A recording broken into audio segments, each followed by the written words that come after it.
एभिरतं ममताकुम्भो वृक्षं करेशं मादे। आज नए वर्ष के इस सुप्रभात के अवसर पर मैं समस्त साधकों और शिष्यों का अभिनंदन करता हूँ, स्वागत करता हूँ और आशीर्वाद देता हूँ कि यह नव वर्ष और पूरा वर्ष आपके लिए अधिक मंगलमय श्रेष्ठ हो। कई स्थानों पर दीपावली से ही नया वर्ष प्रारंभ होता है, कई स्थानों पर चैत्र शुक्ला प्रतिपदा से प्रारंभ होता है, कई स्थानों पर वैशाख शुक्ला पूर्णिमा से नव वर्ष प्रारंभ होता है। जो लक्ष्मी के पुजारी हैं, जो लक्ष्मीपति हैं, लक्ष्मी पुत्र हैं, लक्ष्मीदास हैं, लक्ष्मीनाथ हैं, उन सबके लिए आज से ही नया वर्ष। इसीलिए मैंने नव वर्ष पर आपको शुभकामनाएं और आशीर्वाद दिया है कि पूरा वर्ष आपके लिए सभी दृष्टियों से संपन्न साबित हो, पूर्ण पाई। कल रात्रिकालीन पूजन बहुत ही अच्छे संकेतों के साथ संपन्न हुआ। यहाँ से पूजन करने के बाद भी मैं करीब 3-4 घंटे अपने पूजन साधना कार्य में लगाए थे और मुझे बड़े अच्छे संकेत प्राप्त हुए हैं। और ये आप लोगों का सौभाग्य है कि ऐसे संकेत इस बात के परिचायक है कि हमारी यह पूजन शिष्यों के द्वारा, यजमानों के द्वारा और ब्राह्मण के द्वारा, गुरु के द्वारा भी जो पूजन कर्म हुआ है वह सही, प्रामाणिक और श्रेष्ठ रूप में हुआ है, जिसका शुभ फल आपको प्राप्त होता है। इसके लिए तो मैं विशेष रूप से आपको धन्यवाद देता हूँ कि आपने बड़ा सहयोग दिया था और पूजन में बहुत ही मधुरता के साथ, श्रेय और प्रेय के साथ आपने भाग लिया। कल मैंने पूजन के साथ साथ और भी प्रयोग संपन्न करवाए थे। जैसा कि मैंने आपको बताया कि तीनों ही पद्धतियों से मैंने पूजन कार्य संपन्न करवाया था, मगर महालक्ष्मी पूजन का उत्तरार्ध भी उतना ही महत्वपूर्ण होता है जितना महालक्ष्मी पूजन या महालक्ष्मी पूजन का पूर्वार्ध होता है। इसलिए इस गलत फहमी में नहीं रहना चाहिए कि महालक्ष्मी पूजन होने पर सब कुछ संपन्न हो गया है, पूरा हो गया है, ऐसा गलत फहमी नहीं रहनी चाहिए। किसी भी कार्य का पूर्वार्ध जितना महत्वपूर्ण होता है, उत्तरार्ध भी उतना ही महत्वपूर्ण है और ये पूर्वार्ध और उत्तरार्ध दोनों मिलकर के ही पूर्णत्व को प्राप्त होता है। इसलिए आज का दिन भी और कल का दिन भी आपके लिए महत्वपूर्ण है, साधनाओं के लिए भी और विशेष रूप से कार्यों के लिए भी। रात्रि को मैं कुछ विशेष प्रयोग भी संपन्न करवाऊंगा। आज तो राजस्थान में ऐसा नियम है कि दीपावली के दूसरे दिन उनको लोग मिलने के लिए आते हैं। आपके उधर भी आते होंगे, जाते हैं, मिलने के लिए जाते हैं, मिलने के लिए आते हैं, परिवार वाले भी, मित्र भी और दूसरे लोग भी। और यदि उनको सामाजिक दृष्टि से अगर उनको रेस्पॉन्स नहीं दें, यदि हम खुद उनको मिले नहीं, तो बड़ा ही ऑकवर्ड फील करते हैं, अपमानित महसूस करते हैं। ऐसा राजस्थान में तो बहुत जल्दी गुस्सा आता है कि बस बहुत ही लासाब हो गए हैं, बोलते हैं, ऐसा उनका भावना बन जाती है। इसलिए थोड़ा आने में विलम्ब भी हो गया मुझे, मगर आपसे तो मैं कभी भी मिल सकता हूँ। आपसे मिलने के लिए औपचारिकताओं की जरूरत नहीं है, वहाँ औपचारिकताएं जरूर होती हैं। मुझे मालूम है कि 11 बज गए, बड़ा मैं फसरा रहा था, मगर फिर भी मुस्कुराता रहा था। आइए आइए, कोई काम करने से कोई काम नहीं, आइए आप और बैठा था। ये सब सामाजिक मान्यताएं हैं, सामाजिक परंपराएं हैं और उनको भी निभाना इतना ही महत्वपूर्ण है। इस लक्ष्मी पूजन प्रयोगों में आपके पास लक्ष्मी से संबंधित कई भाग्य बन गए हैं जिनका आप प्रयोग कर सकते हैं। खास तौर से लक्ष्मी के 3 बीज हैं। पूरे लक्ष्मी साधना को, पूरे लक्ष्मी साधना से संबंधित वाङ्मय को, जितना साहित्य है, जितनी साधनाएं हैं, चाहे वे साबर साधनाएं, चाहे तांत्रिक साधनाएं, चाहे मांत्रिक साधनाएं, उन सभी में लक्ष्मी से संबंधित 3 बीज ही समावेश हैं। बीज का मतलब है उस पूरे ढांचे का मूल आधार। पूरे पेड़ का अगर मूल आधार है तो उसका एक बीज है। उस बीज के माध्यम से ही पूरा वृक्ष बनता है। और लक्ष्मी से 3 बीज हैं, श्रीम, एक तो पहला श्रीम, दूसरा रीम और तीसरा ह्रीम, HRIM या HREEM, रीम। यो तीसरा बीज क्लीम भी कहा जाता है। ये दोनों ही लिख दीजिए, श्रीम, रीम, ह्रीम और क्लीम, या श्रीम, रीम, क्लीम। और तीनों की विशिष्ट साधनाएं, विशिष्ट पद्धतियां प्रचलित हैं। मैं उनमें से संक्षेप में अपने इस प्रवचन में उन पद्धतियों का वर्णन आपके लिए कर रहा हूं जो आपके लिए प्रैक्टिकल ज्यादा रूप से उपयोगी होगी। फिर कुछ प्रयोग है। सबसे पहले तो आप जो यंत्र निर्माण कर रहे हैं भोजपत्र पर और श्रीम पर, तो कल आपने श्रीम पूजन किया तो श्रीम चक्रम पर आपने 36 बीज, 36 तो 72 बीज लिखे होंगे कल तक, दीपावली तक लिखे होंगे। फिर मैंने पूजन करवाया तो उसको मैंने साफ करवा दिया था, धुलवा दिया था, फिर उस पर कुमकुम लगवा दिया था। तो मैं उस गलत फहमी को थोड़ा दूर कर दूं कि अनंत काल तक आपका श्रीम लिखा हुआ रहेगा नहीं। आपका तो अंकन होना चाहिए। उसके बाद में अगर आपके मानस में ये है कि कल तो आपने तो धुलवा दिया, फिर श्रीम तो कहाँ रह गया, ये अर्थ नहीं है। आपका स्नान करने से आपका ओरिजिनलिटी जो गुण है, क्वालिटी है, वो खत्म नहीं हो जाएगी। जब तक आप नहीं स्नान किए हुए तभी तक वो क्वालिटी है। अब जो ही स्नान किया आपके गुण सब खत्म हो गए, ये तो कुछ अर्थ नहीं है। मुझे एक 2-2.5 साल पहले एक सज्जन मिलने के लिए आए और कुछ पैंट सूट पहने हुए थे कि दिमाग से कुछ क्रैक थे, ऐसा मुझे कुछ लगा। तो आते ही मुझे कहा कि हेलो डॉक्टर सीमाड़ी, how are you? Well coming please sit down. तो सब बैठ गए और बाएं हाथ आ गए।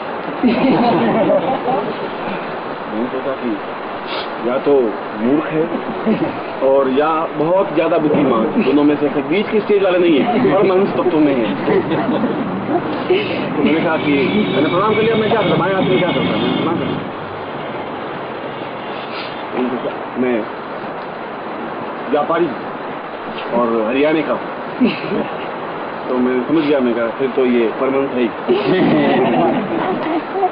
फिर उसमें कहीं कोई मुझे शक नहीं रहा। तो मैंने कहा कि अब तो भारतीय परंपरा में सीधी सी बात, भारतीय परंपरा में तो हाथ जोर से ही प्रणाम हो सकता है। आपने तो एकदम बायां हाथ ही एकदम सामने कर दिया। कुछ मेरे ज्ञान गंगा में कुछ डुबकियां लगा नहीं रहा। उन्होंने कहा कि मेरा नाम अमुक अमुक है और मैं हरियाणा में व्यापारी हूँ और मैं कोई छोटा मोटा व्यापारी नहीं हूँ और नेता भी हूँ और मैं चुनाव में खड़ा हुआ था मगर 2 बार हार गया। तो मैंने कहा कि नेता तो हो ही गए, हार गए तो क्या हुआ, मतलब ये तो है भाई हारा हुआ मैं MLA हूँ, ये तो कह सकते हैं तो, क्योंकि हरियाणा में लिखते हैं एक्स MLA, हारा हुआ MLA, भाई MLA में खड़ा हुआ हार गया। तो ये भी एक अपने आप में पोस्ट है। तो मैंने कहा कि आप कोई छोटी मोटी चीज नहीं है, मैं तो हारा हुआ भी MLA नहीं हूँ, आप तो हारे हुए तो MLA नहीं।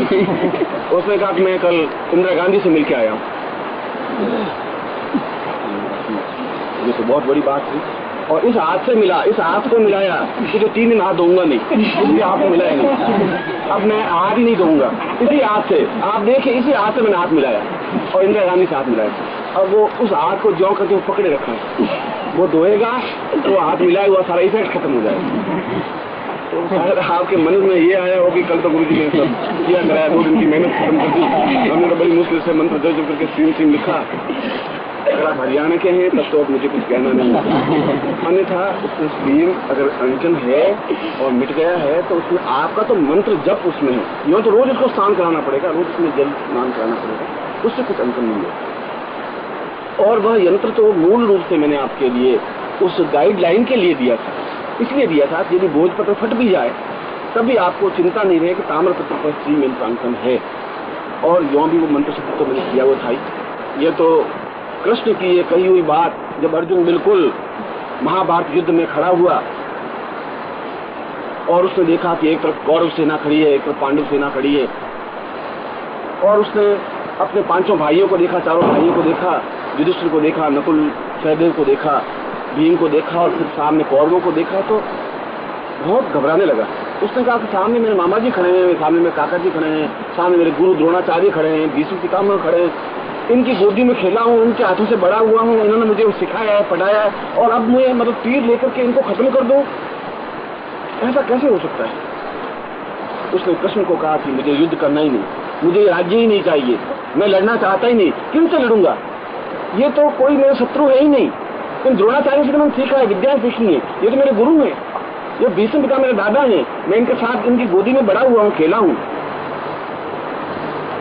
उन्होंने कहा कि अर्जुन, तू जिनको देख रहा है इनको तो मैं पहले ही मार चुका हूँ, ये तो मरे हुए हैं ही, क्योंकि ये तो मरेंगे ही। तू तो केवल निमित्त मात्र के लिए खड़ा है, तू तो केवल ये सोच रहा है कि मुझे तीर चलाना है, तेरे तीर से ये भीष्म पितामह नहीं मर सकते, ये तो जिसके हाथों से मर सकते हैं उनके हाथों से मरे हैं। ये मारने वाला तो कृष्ण का मैं हूँ, मैं मार चुका हूँ, तू केवल निमित्त हो जा, और मैं आपकी इस पूजा के लिए कह रहा हूँ कि आप निमित्त हो जाइए, बाकी तो मैं सब कुछ कर चुका हूँ जो कुछ करना है, आप तो केवल निमित्त हैं, अंकन करते हैं। इस बात की आपको अधिक चिंता करने की जरूरत नहीं है। जो भी मंत्र प्रयोग करना है, मंत्र सिद्ध करना है, जो भी आप उसमें एक शरीक हैं, भागीदार हैं, जो कुछ होना है वह तो हो ही रहा है, होगा ही, इसलिए उसके आगे ही आप आज श्रीम अंकन करेंगे, और यह श्रीम बीजांकन है, अपने आप में महत्वपूर्ण प्रयोग है। उसके बाद जिस प्रकार से आपके अगर कल नारायण पूरी नहीं हुई है तो उसको पूरी करिए, क्योंकि यह प्रयोग अपने आप में श्रीम बीज प्रयोग जो है एक विशिष्ट प्रयोग है, और कल मैंने उस प्रयोग के माध्यम से आपका उससे सीधा उस यंत्र से भी संबंध स्थापन किया है कि उनकी तिलक करके अपने विराट को तिलक करने का मतलब है कि मेरे देह, मेरे प्राण, मेरी चैतन्यता इस यंत्र से सीधा संबंधित बने, इसलिए इस प्रकार के प्रयोगों को मैंने संपन्न करवाया है। जीवन में श्रीम प्रयोग या श्रीम बीज प्रयोग अत्यधिक महत्वपूर्ण है, और उसके लिए सबसे श्रेष्ठतम ग्रंथ यदि है तो वह श्रीम विद्या अर्चन पद्धति है। अतिलिखित ग्रंथ है, प्रकाशित हुआ नहीं है। बहुत समय पहले वेंकटेश्वर प्रेस एक मुंबई में होती थी, उस वेंकटेश खेमराज श्री कृष्णदास उसके मालिक थे, और उन्होंने उस ग्रंथ को प्रकाशन किया था लीथो पद्धति में। पहले ऐसे छापेखाने नहीं थे, लीथो छापाखाना था, और 1927 में उसका प्रकाशन किया था, 1000 कॉपी छापी। फिर उसकी ही कॉपी वापस आगरा में छपी थी, माई थान कोई जगह है आगरा में, माई थान कोई मोहल्ला है या कोई जगह है, उसका एड्रेस यही था, माई थान आगरा।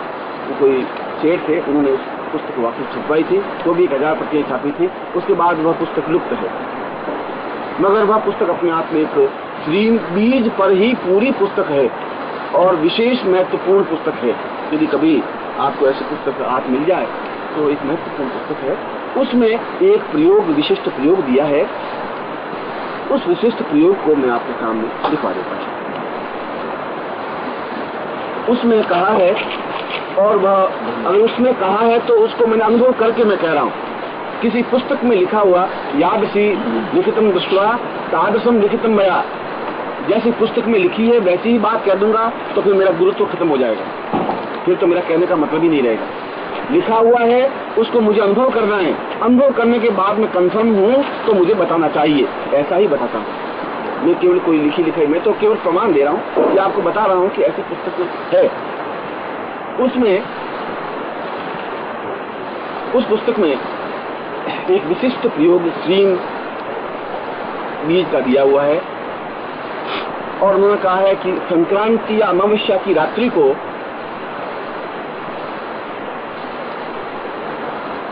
किसी भी अमावस्या की रात्रि को लगभग 11 बजे से 1 बजे के बीच में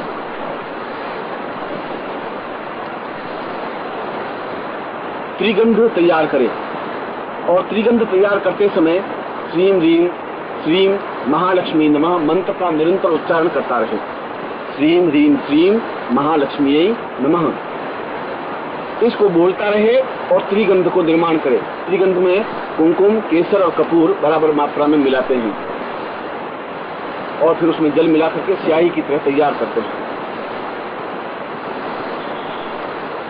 फिर अब ये प्रयोग ही है, आप इसको प्रयोग तो प्रयोग है, क्योंकि यह प्रयोग अपने आप में एक विशिष्ट तांत्रिक प्रयोग है और तंत्र के बारे में कंफ्यूज होने की जरूरत नहीं है। फिर रात्रि को मीन्स अर्धरात्रि को, अर्धरात्रि कहलाती है 11 बजे से 1 बजे का टाइम जो होता है वो अर्धरात्रि कहलाती है, मध्य रात्रि कहलाती है, काल रात्रि कहलाती है, अमावस्या है। फिर स्नान करे 11 बजे से 1 बजे के बीच में, यदि उस प्रयोग को करना है तो। स्नान करने के बाद किसी वस्त्र को स्पर्श नहीं करे, यानी बिना वस्त्रों के स्नान करे, उसका कहने का अर्थ है। और एकांत स्थान हो जहां आपको कोई देखे नहीं, आप भी किसी को देखे नहीं। पत्नी को पीर भेज दें, बच्चों को ननिहाल भेज दें, फिर इस साधना को आप कर सकते। स्नान करने के बाद आसन पर आकर के बैठ जाएं। शरीर पर किसी प्रकार का कोई वस्त्र या धागा नहीं हो और दक्षिण दिशा की ओर मुंह कर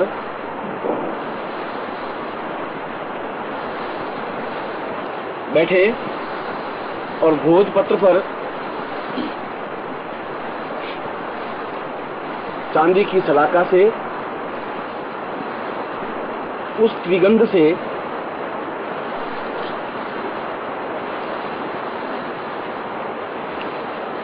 एक 1008 बार श्रीम लिखें और प्रत्येक श्रीम पर एक बार श्रीम ह्रीम श्रीम महालक्ष्मी नमः मंत्र का जप करें।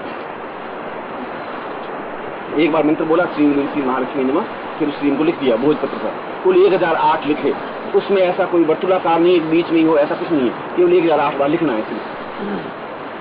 मगर ये ध्यान रखना है कि 11 बजे से 1 बजे के बीच में सब काम समाप्त होना है, स्नान करने से लगा करके कंप्लीट काम होना है। ये और बता देता हूँ आपको। उसके बाद में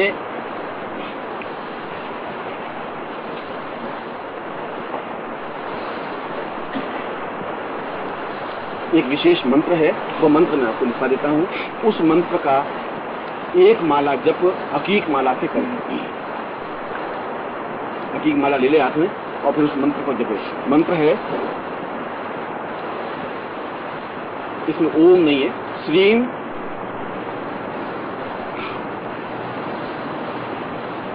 देवत्यै श्रीम देवत्यै गंधर्व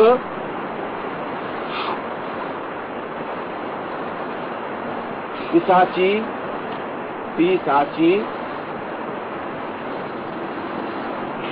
कुबेराय हसनमुखीं हसनमुखीं न आधा होगा आगच्छ सिद्धय ह्रीं श्रीं हुम फट।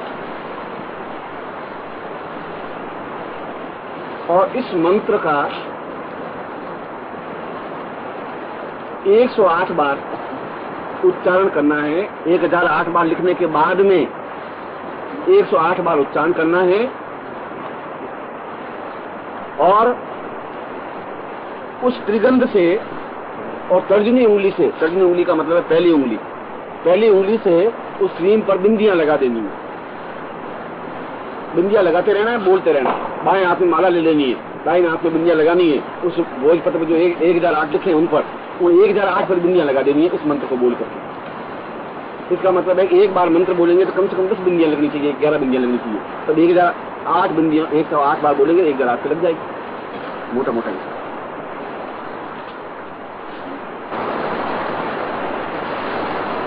और फिर उस भोजपत्र को रात्रि को मोड़ करके चांदी के ताबीज में पहले से बनवा करके तैयार रखिए।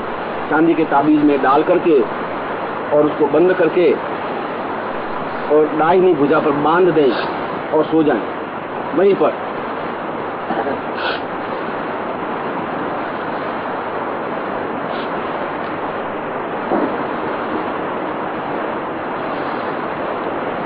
तो दूसरे दिन सुबह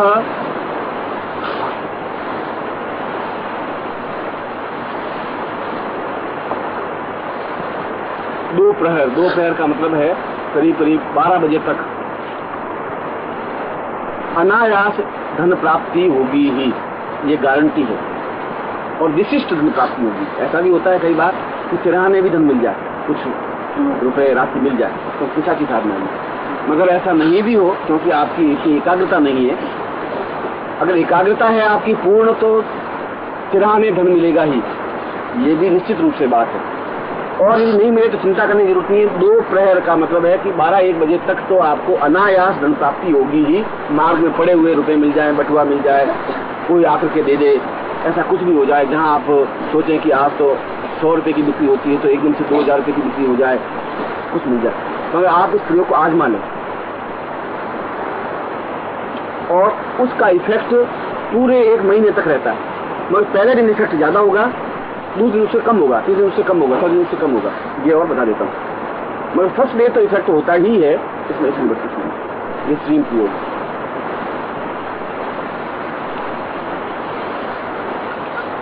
उस पुस्तक में ऐसा लिखा है कि आपकी महीने भर की आमदनी 1 दिन में प्राप्त हो जाती है। ये उसने हिसाब लगाया कि आप महीने भर में 2000 रुपए कमाते हैं तो उस दिन आपको 2000 रुपए अनायास अनअर्न्ड बिना कमाए हुए कहीं न कहीं से प्राप्त होंगे ही। और यहाँ पर एक व्यक्ति उपस्थित हैं आपके जिनको ऐसा 5-6 बार अनुभव हुआ है, जिनको प्रयोग मैंने समझाया था और उनको 5-6 बार ऐसा हुआ है और मार्ग में ही उनको धन मिला है, मतलब चलते हुए रास्ते में। और 6 बार ऐसा हुआ है, 1 बार नहीं। और मिला मेरे पास आए वो सभी, कैसा अब मैं गुरुजी देखो दोष लग गया, अब मैं ये तो चोरी का तो पैसा नहीं है। मैं कहा तुम्हें तो मिला है, अब किसी का पैसा होगा बटुआ गिरा है, तुमने कोई जेब नहीं काटी है, तुम मिला है, तुम उसका उपयोग करना। तो 6 बार उसने प्रयोग किया है, 6 बार उसको सफलता मिली है। तो ये तो आपका महीने भर की कमाई तो 1 दिन में आपको मिल सकती है। अब इसकी और भी रेंज फिर ज्यादा है, दूसरे प्रयोग भी है इसमें। मैं तो केवल स्ट्रीम प्रयोग के बारे में दिया है, स्ट्रीम का तांत्रिक जो कि आपके लिए महत्वपूर्ण है, निश्चित रूप से महत्वपूर्ण है, क्योंकि इसमें कोई दोष तो नहीं है, इसमें कोई नुकसान नहीं है और इसमें कहीं किसी प्रकार की तकलीफ नहीं है। मंत्र बराबर मंत्र तो नहीं होगी, मैं मंत्र 1 बार ही बोलता हूँ, क्योंकि मैं बोलता रहूंगा तो आप तो 1008 बार उच्चारण करवा देंगे। आप भी तो पूरे सिद्ध हैं ना, इसलिए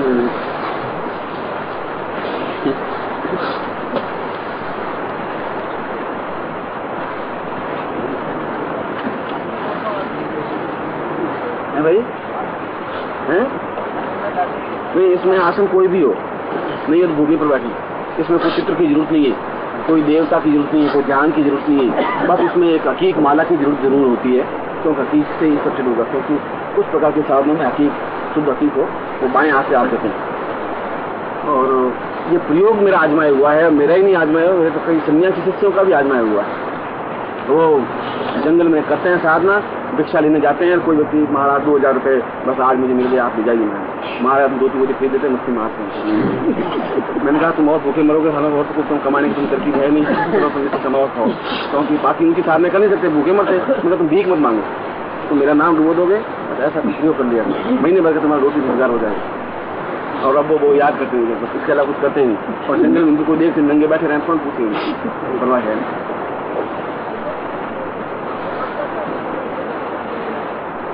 शरीर पर कोई धागा होता ही नहीं है, इसमें कोई यज्ञोपवीत होता है, कोई कमदोरा होता है, कोई मौली होती है, कोई कलावा होता है, कुछ नहीं होता। मेरी साधना में कोई दोष नहीं है, ये तो दिगंबरी साधना है, जैन साधना के निकट है। और जैन साधना में तो दिगंबरी साधनाएं सैकड़ों साधना, दक्षिण से प्रयोग इतने अधिक दिगंबरी साधनाएं उनकी कि आश्चर्यजनक साधना है जैन साहित्य में। तो एक साधना है, साधनाओं का क्रम है। आज मैंने लिखने के बाद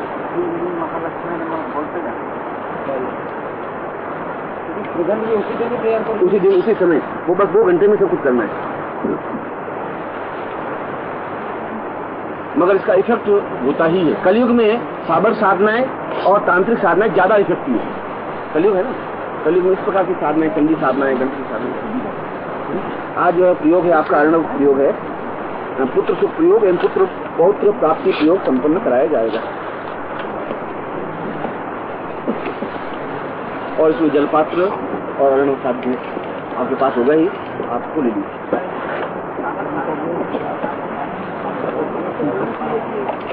नहीं, इतना बोलना चाहिए जितना आपके कान सुन सके। अब की कभी होगा तो मैं साबर साधना का शिविर लगाऊंगा और मैं प्रयोग प्रैक्टिकल शिविर लगाऊंगा और आपको उसे सुन करके दिखाऊंगा। आप ज्यादा प्रयोग कर नहीं पाएंगे, इसलिए मैंने इसको और गहराई में आपको नहीं दिया, उतना ही दिया जैसे आपका गुजारा चल जाए। अवसर की चिंता नहीं करनी पड़े, बस उतना ही दिया आपको। भूखे आप मरे नहीं, अवसर की चिंता करेंगे।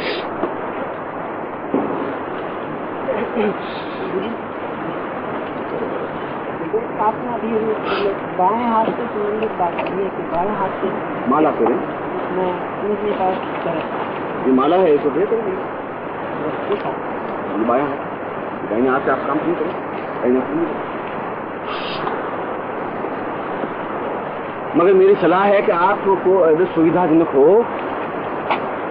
तो इस प्रयोग को करें अवश्य, करें अवश्य। और पत्नी को कॉन्फिडेंस में ले लें, क्योंकि वो घबराए नहीं।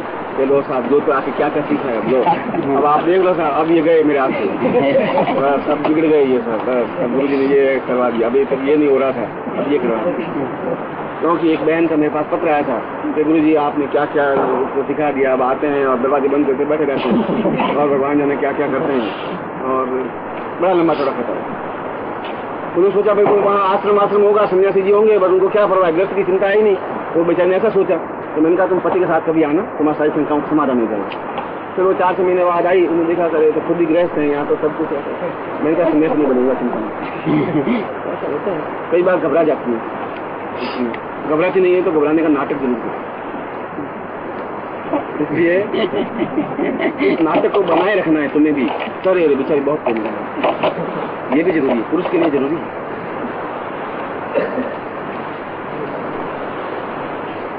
अर्णव साध्य आपके साथ है भाई। पूरी सामग्री का तात्पर्य है केवल आपके पास कुमकुम हो या श्रीगंध हो, नहीं, बाकी अक्षर और क्षति रूप ही जल से भी हो सकता है।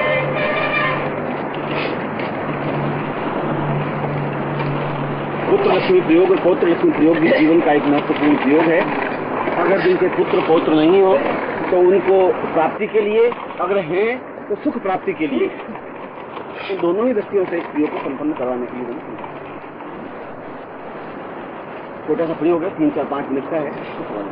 बाएं हाथ में जल लें और शरीर को पवित्र कर दें। ओम अपवित्र पवित्रो वा सांगतो पिवा यस्मरे पुंडरीकाक्षं सभायाभ्यं तम सुखी पुंडरीकाक्षाय नमः। जल छोड़ दीजिए।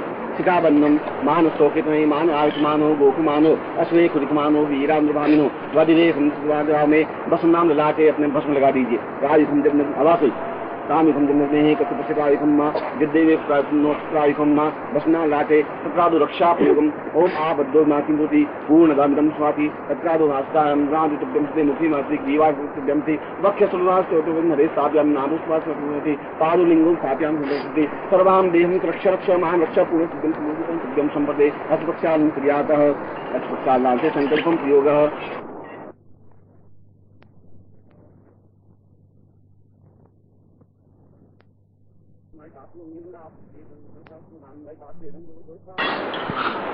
अब 5 दिन आप इससे सीख गए हैं कि आपको समझने की जरूरत नहीं, भैया पानी आप में लो, इसको संकल्प कहते हैं। मैं बोल रहा हूँ संस्कृत में, आप सीधे प्रयोग कर रहे हैं, बड़े माहिर आदमी। ओम माधव सेवक खंडे जमुदी कोई तालिबान साके बुद्धावतारे समझे समझ को समझा 2042 कार्तिक वार्षिक प्रतिवायाम बुधवार सप्ताह दक्षिण राजन प्रातुष्णा श्रीकाल स्नान सकल मनुष्य काम न सिद्धम लोकी वासी भाईराज द्वारे सर्वत्र यश विजय लाभादि प्रातिथम सभार्य सपुत्र सबान्वस्य अखिल कुटुंब सहित सुखो समस्त भय व्याधि जरा पीड़ा मृत्यु परिहार का अमुक गोत्रोत्पन्नो हम अमुक कर्मा हम माँ पुत्र पौत्र सुख विचिन्न धारा पालताम समस्त सुख सौभाग्यादि पालताम समस्त देह प्राप्त पूजांत सूर्य शासने माँ लक्ष्मी पुत्र पौत्र लक्ष्मी रंगा संपर्द छोड़ दो। यदि मर्चित वो सूर्य साक्षी प्राप्ते सूर्यं प्रार्थेत आ कृष्णे नरजसा वर्तमान निवेश शयन समतेंच हिरण्येन सवितार्विना देव यादि भगवान प्रसन्न सूर्य साक्षी अग्नि साक्षी तद्यम संपर्दे अगरबत्ती तो लगा दीजिए।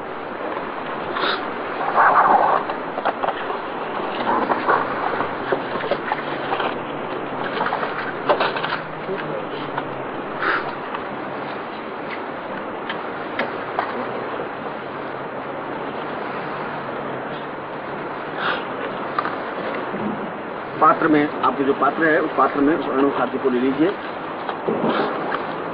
और उसके ऊपर जल चढ़ाइए। ओम वरुणस्य उत्तमानमसि वरुणस्य वेदसदन्यसि वरुणस्यर्त्मासीदा वरुणस्नानं पयोदधिगतं चैव मधुच सर्वराजं पंचामृत निवेश स्नानादं पंचमदिया सरस्वती सरस्वती पंचदासु वेदे ओषध पंचमः शुद्ध स्नानम् ओम शुद्धवाला सर्वशुद्धवालो मणिवाल आत्मना श्वेतः श्वेताक्षोरूपे रुद्राय पशुपते कर्णाम जावामुक्ता रोगम शुद्ध स्नानं समर्पयामि नमः। अब उसको पहुँच लीजिए कपड़े से और पानी को नीचे जमीन पर गिरा दीजिए। उस पात्र को भी पहुँच लीजिए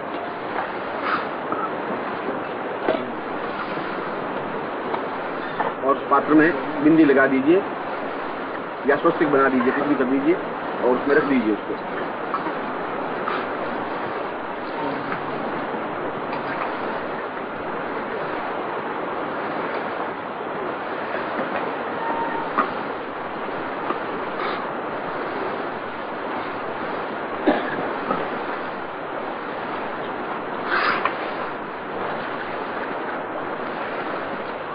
दो चिन्हम संप्रक्षेप उसके ऊपर कुमकुम का तिलक करिए या त्रिगंध का तिलक करिए।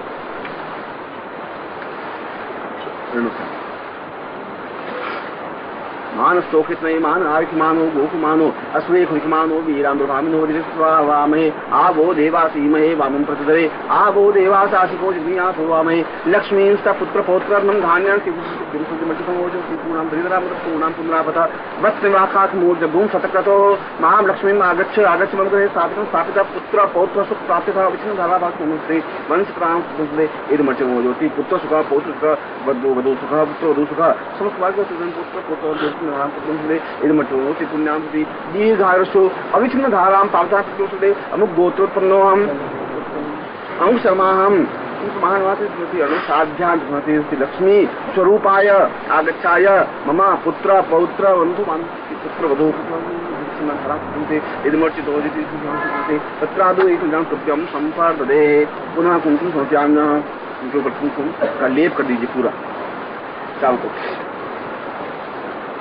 ओम गंधद्वारां दुरादशां कृष्ण ईश्वरी भूतानां तामियो पवित्रं गंधद्वारं प्रक्षेप चंदनां गुरु कर्पूर कस्तूराजितं कर्पूर कुंकुमाकृत्यं कुमुदति पूर्णां परिकरां पूर्णां पुनरापतौ स्मृतायतमो जगुं सततोः स्वाम सत्यं तुभ्यं संपर्दे। अब उसका थोड़ा कुमकुम लेकर नाभि पे लगा दीजिए। अणु साध्य का लेकर के अपने नाभि पर लगा दीजिए। हस्त प्रक्षालनम हाथ धो लीजिए।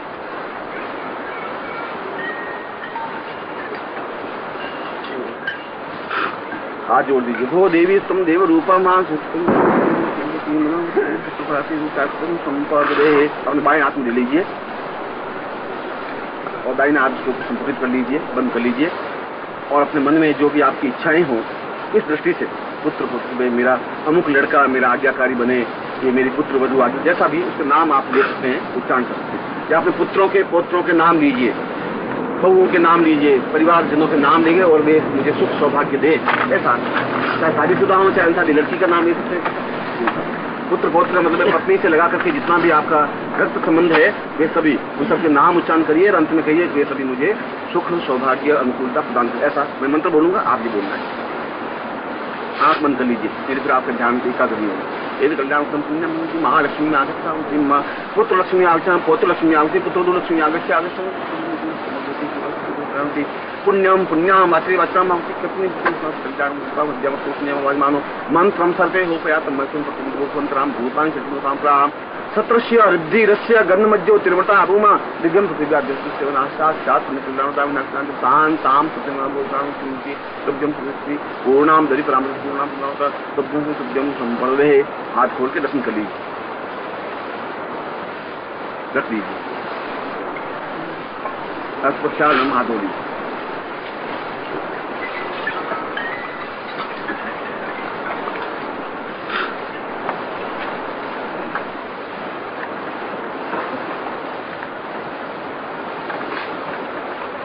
घर में इसको पूजा स्थान में रखना है।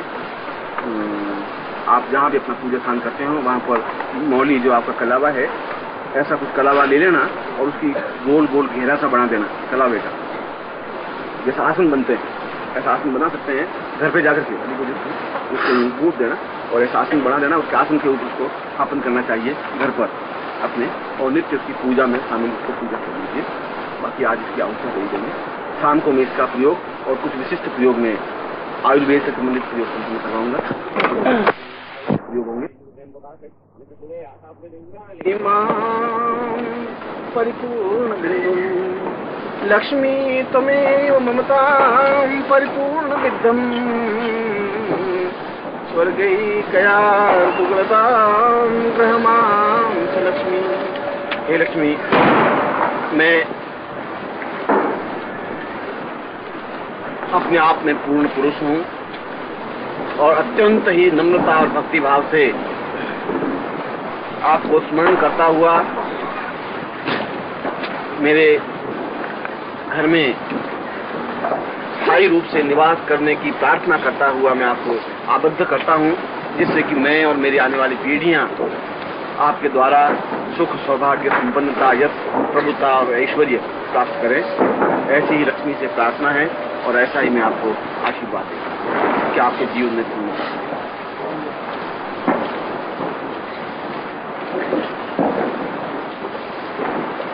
इन पूरे 7 दिनों में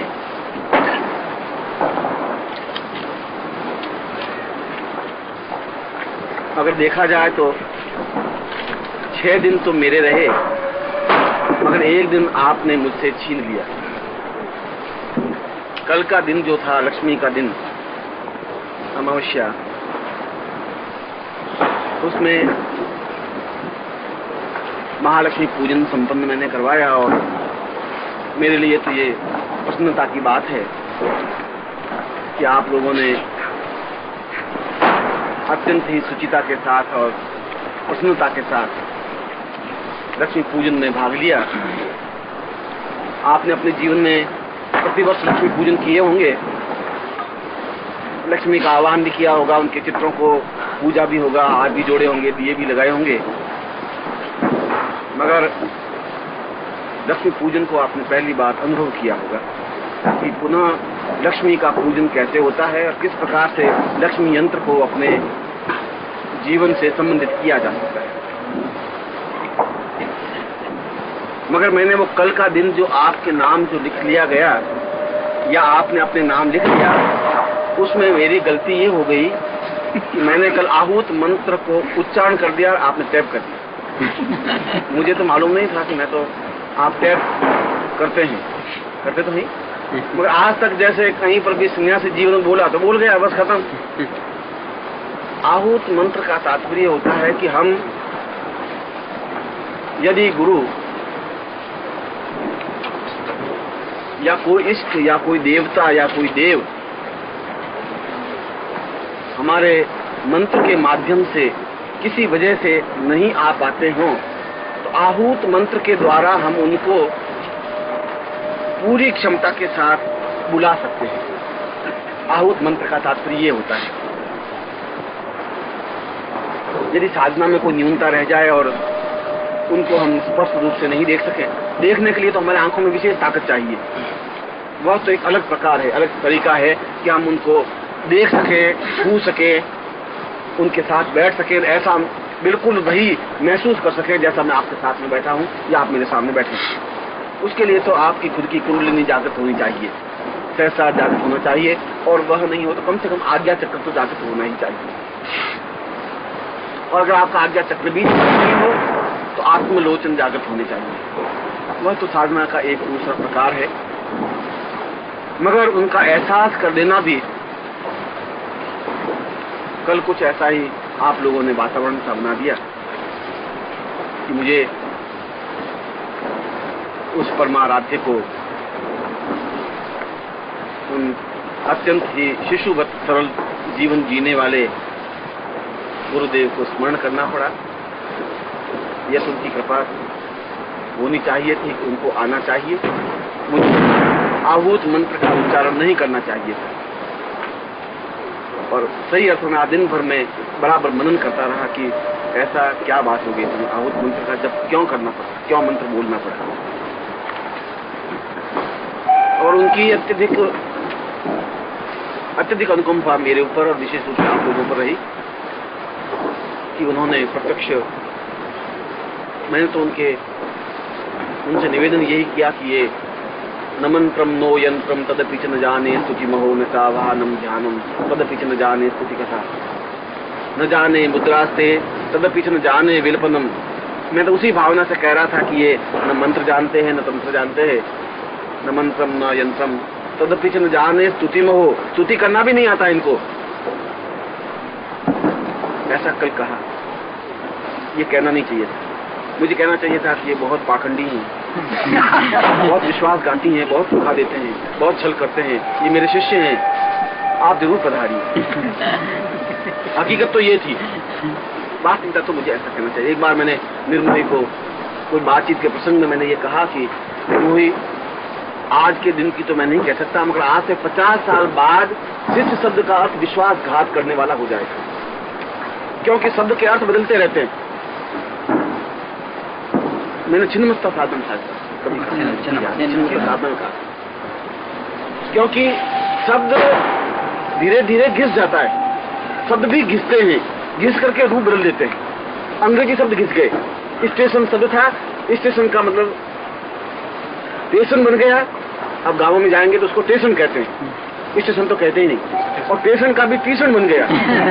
आप जालोर पट्टी में चले जाएं कि ट्यूशन जानो, ट्यूशन हो गया। मूल शब्द तो स्टेशन था, और आज की पीढ़ी ट्यूशन को ढूंढेगी कि ट्यूशन शब्द कहाँ से निकला, ट्यूशन शब्द कहाँ से निकला। ट्यूशन मूल स्टेशन से निकल के ऐसा कहते हैं गाँवों में। अगर आप महाराज शब्द था और महाराज का महाराज बन गया, और महाराज का संधि विच्छेद करें तो महाराज को महाराज कहते हैं, महाराज। और महाराज शब्द था बहुत अच्छे लोगों के लिए, अब महाराज कहते हैं रसोइये को। अगर आप बम्बई चले जाएं तो रसोइये को महाराज कहते हैं, और किसी के लिए शब्द उपयोग होता ही नहीं। आप किसी को पूछिए महाराज तो उनका नौकरी छोड़ के चला गया महाराज, आपको ध्यान हो तो ध्यान। शब्द बदल गया।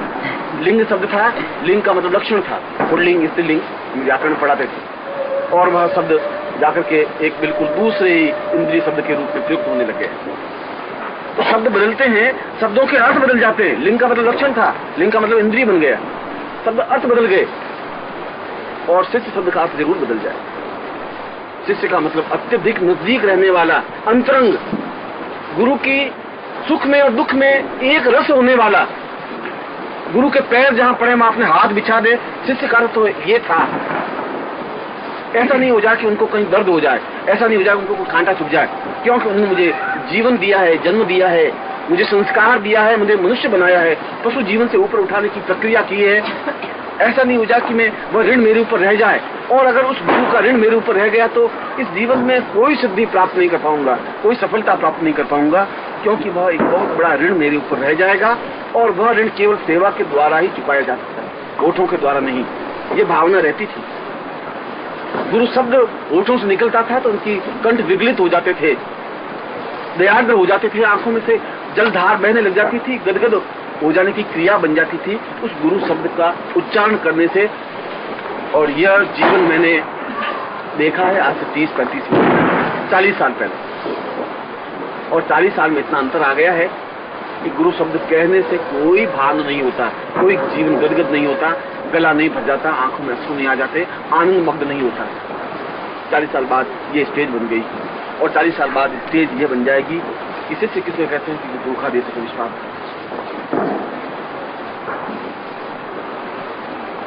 ये जीवन की और हमारे सभ्यता की बहुत बड़ी हानि हो जाएगी, बहुत बड़ा नुकसान हो जाएगा, जिसकी भरपाई आने वाली पीढ़ियां कर नहीं पाएगी।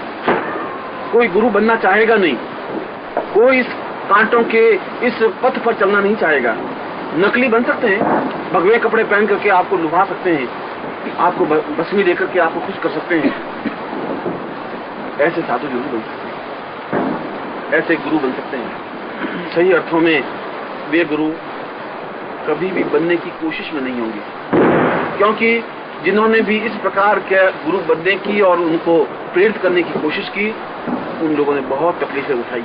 हमने बहुत विश्वासघात किए। उस पद्मनाभ ने शंकराचार्य को काट घोट के पिला के मार दिया है, विश्वासघात किया। एक ऐसे युग पुरुष को समाप्त कर दिया जिन्होंने ऐसा उच्च कोटि का ग्रंथ लिखा, शंकर भाष्य, जिसकी कोई तुलना नहीं है। आप उसके आनंद को समझ ही नहीं सकते, आप उसमें प्रेरित ही नहीं, आप संस्कृत में गए नहीं कभी, आपने उस आनंद को लिया नहीं। जब उस आनंद को लिया नहीं तो वह क्या आनंद है, क्या मस्ती है उस श्लोकों की, उसको आप महसूस नहीं कर सकते। एक एक श्लोक के 20-20 अर्थ निकल रहे हैं और फिर भी उसका कोई अंत नहीं आ रहा है। कितना गजब पर्सनालिटी थी, क्या व्यक्तित्व था, और हमने बहुत घटियापन से उसे समाप्त किया। ईसा मसीह को सूली पर चढ़ाने वाला उनका शिष्य था। शंकराचार्य को, सुकरात को जहर पिलाने वाला भी उसका शिष्य ही था। महावीर स्वामी को कीले ठोकने वाला भी उनका शिष्य ही था। और बुद्ध को मार मार करके बेहाल करने वाला भी उसका शिष्य ही था। क्योंकि उन गुरुओं ने कपट नहीं रखा, धोखा नहीं रखा, विश्वास करते रहे। इसीलिए गुरु को बहुत सतर्क होना पड़ रहा है, और सतर्कता और गुरु पद दोनों एक साथ चल नहीं पा रहे। गुरु का तो विश्वास होता है, वह तो एक ज्ञान गंगा होती है जिसमें हम आनंद मग्न हो जाते हैं। ऐसा हो नहीं रहा है। खैर, मनुष्य को अपना कर्तव्य कर्म करते रहना चाहिए, गुरु को भी अपना कर्म करते रहना चाहिए। जिस रास्ते में कांटे होंगे तो कांटे ही छुड़ेंगे। और मैंने पहले भी कहा कि आपके पास जो कुछ होगा वही तो मुझे मिलेगा। इस बात का मुझे अफसोस है ही नहीं। और पैसों से ज्ञान को प्राप्त आप कर नहीं सकते,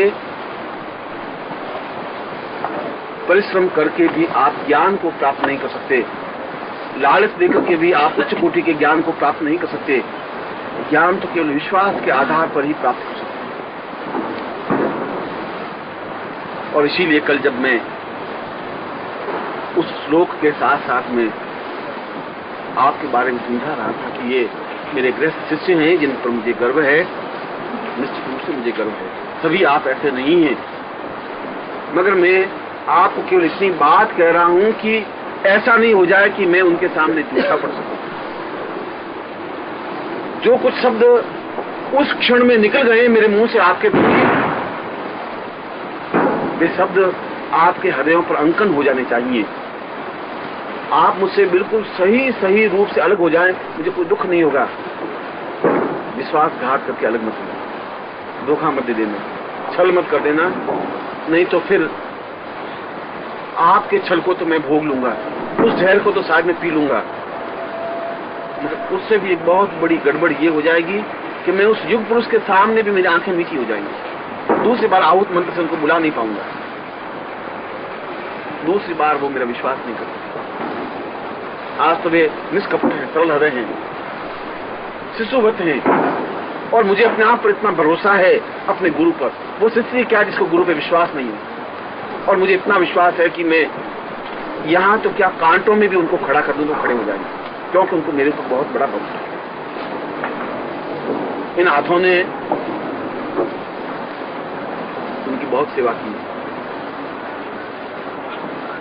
इस शरीर ने उनके लिए बहुत कुछ किया है। यह इस शरीर का सौभाग्य है, यह उनकी कृपा है।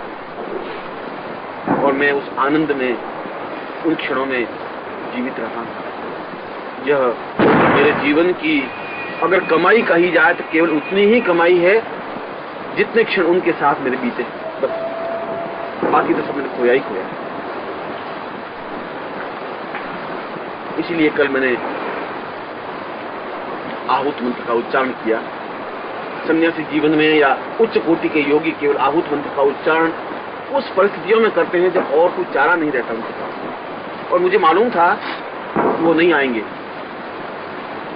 और नहीं आएंगे तब भी मेरे लिए मैं बीच की कड़ी था। एक तरफ आप थे, एक तरफ वो थे। मेरा विवेक तो मुझे ये समझा रहा था कि तुम्हें ऐसा करना नहीं चाहिए, आहुत मंत्र का उच्चारण तुम्हें नहीं करना चाहिए। और तुम्हारा स्नेह मुझे बार बार बांध रहा था कि आहुत मंत्र को क्या मुझे जाकर के भी लाना था। बोलो सद्गुरुदेव की जय। असल में तो कल की एक उस चिंतन की, उस शब्द के पीछे जितना इतिहास छिपा हुआ था, मैं तो उस इतिहास को आपके सामने प्रकट कर रहा हूं। केवल मुझे इसका कोई पश्चाताप नहीं है, अफसोस नहीं है। मेरे लिए तो सौभाग्य की बात है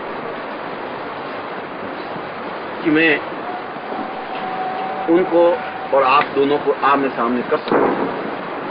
यदि आप में, और जरूर आपके कहीं न कहीं कोई पुण्य दिख रहे होंगे, तो जरूर सशरीर आप उनके चरणों में बैठ सकेंगे।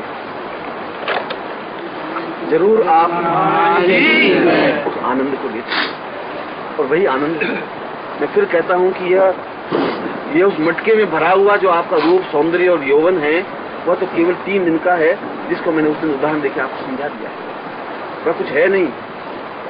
उसमें तो आपके शरीर की तो इतनी दुर्दशा है कि पशु के चमड़े की तो जूते भी बनते हैं। आपके चमड़े का तो उपयोग वैसा भी नहीं है। जूते सड़ जाता है, दुर्गंधमय हो जाता है, उसका कोई लाभ ही नहीं है।